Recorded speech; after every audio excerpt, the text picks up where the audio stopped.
Hello everyone, how's it going? Elliot here again. In today's video, we are going to be checking out the GB01 cart reader. This was sent in to me by the guys over at submodule.co. Really nice guys over there. Definitely go and check out their website. I'll link that in the top of the description. So this right here is a cart reader for the Game Boy. Now, I'm pretty certain every single Game Boy collector and enthusiast is going to want to buy this. Now, there's multiple reasons why, and as I open this, let's talk about what those are. So the first reason, this basically means you can back up all of the saves on your Game Boy games. Now, there's a few reasons you're going to want to do that. First reason, which we're going to explore in this video, is swapping out a battery. If you've got a game like me, which is Zelda Link's Awakening DX, the one that you may or may not have played when you were younger, and you have your absolute favorite save on here of the time, and you think about the amount of hours you spent in this thing collecting all those rupees, and you don't want to lose that save, you can back it up on your computer. You can then replace the battery, put the save back on. Happy days. If you want to take the pictures off of the Game Boy camera and upload them onto your Instagram and be a real hipster, you can do that on this. So inside the box, you have two little sort of letters. You have the kit itself. There's a USB Type-C cable, which is really nice. I imagine that's probably made this a little bit more expensive because micro USB costs absolutely nothing. And yeah, but they put a USB-C in, which is really cool. There's also a lovely little pin badge, which is very nice. Unnecessary, but just a nice little touch. Inside here is the little board itself. Now this thing is cool. It's got a little print on the back of the Great Wave of something rather, which was done by a Japanese dude. That's very disrespectful, but I'm sorry, I don't know the details on that. You've got your USB-C adapter there. Plug that in, plug that into your laptop, plug the Game Boy game into here like that, and that is it, done. So once you have downloaded the software from their website, plug it into your computer, load up the software, pop your game in, and then you'll be immediately greeted by this. Now you're probably wondering, how is my information gone from my Game Boy onto the computer? Well, this is a database which the Submodule guys have created, which caters for 6,000 different Game Boy game titles. That does include different regions of the same game, but 6,000. You're not going to plug in a game which isn't going to get recognized unless you put in some weird Satchen Mega Duck 4-in-1 game. But even then, I'm sure if you email the guys, they could probably sort out the database for you. So yeah, oh my god, 6,000, that's ridiculous. So you've got a few buttons on the bottom here. You've got download ROM, which is pretty self-explanatory. That means you're going to download the actual game data. That's how you can then put it onto like an EverDrive cartridge or something like that. And then you've got download save, which is what we're going to be interested in doing, and upload save, which we're going to need to use later on. So the first thing we're going to do is just create a new folder on the desktop, and we're going to call it saves. And then we're going to create another one and call it ROMs. Okay, very simple. Go ahead and click Pick File on the destination folder, go to your desktop and click ROMs, select folder, download ROM. And without touching anything, it's just going to do it. There's a little blue indicator at the bottom there just to say that something's happening, so don't unplug your game during this, otherwise it's just going to crash it. And yeah, I'll get back to you once that's done. Okay, dump complete, got it. After that, download save, pick a file, go over to your saves folder, download save, and this happens like immediately. It's very satisfying.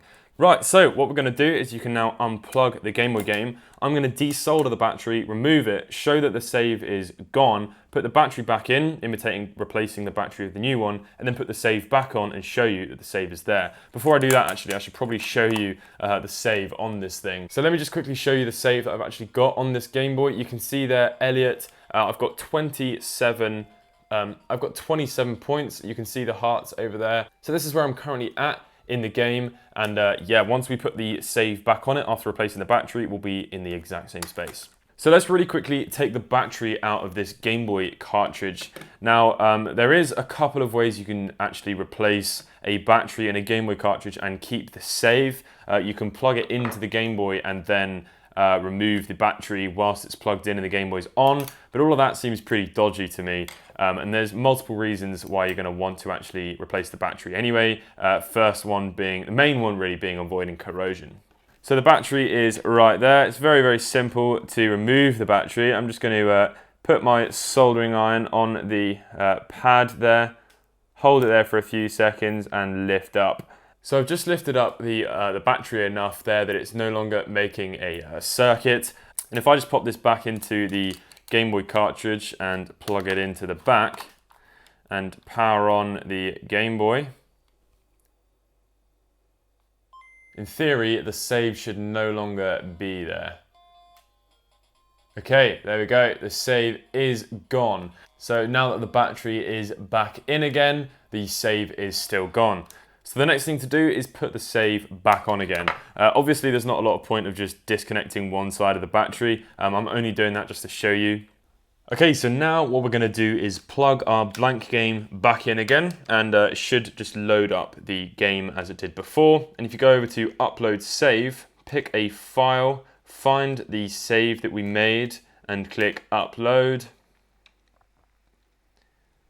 It only takes a few seconds to do this. And there we go, Save Written. We can now unplug this from the computer, pop it into the back, and keep our fingers crossed. There's our save, and we're exactly where we were before. So now, theoretically speaking, we could have replaced the battery with a brand new one. You've backed up the save, so if it happens again and you've lost it, you're going to have a previous version of it on your computer, and it's saved. So what else can the GB card reader do, I hear you scream?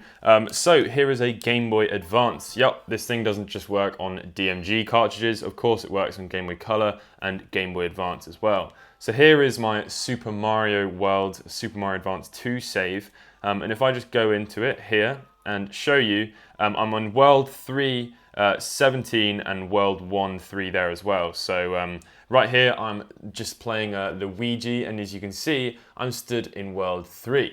So what we're going to do is exactly what I did before. Let's plug in Super Mario World onto the computer, and as you can see it's recognized Super Mario Advance 2 Super Mario World.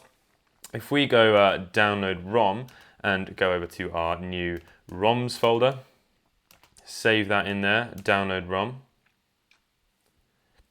Okay, the dump is complete, and then if we download the save as well, which is very important, make sure you download the save, and we should find our saves folder, select the folder and download save. Again, that only takes a few seconds. It takes a little bit longer to download the actual ROM itself.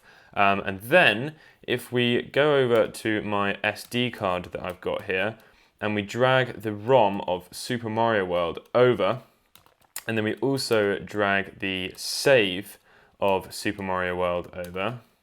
So now that we've got those files on our micro SD card, let's go ahead and plug that into our Retro Mini. So if we go over to File Manager, go into our SD card, and scroll down to Super Mario Advance 2 and open. Nintendo Presents, there we go. And there it is. There's our save. It's exactly there. You now have that ROM legally obtained on your emulation device. So that's bloody brilliant. That's pretty much going to conclude then the review of this submodule GB01 cart reader. Really, really cool stuff. Very, very impressed by what they've done. This specific kit was actually hand soldered by the guy who sent it to me, which is crazy. There's some really, really small components on this thing. In the future ones, there's going to be a company that will do it, obviously to a much higher professional standard. It's going to be done by a computer.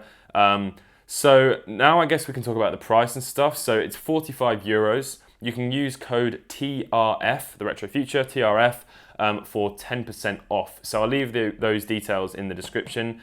There's international shipping. I guess there's a question, obviously, is this thing worth it?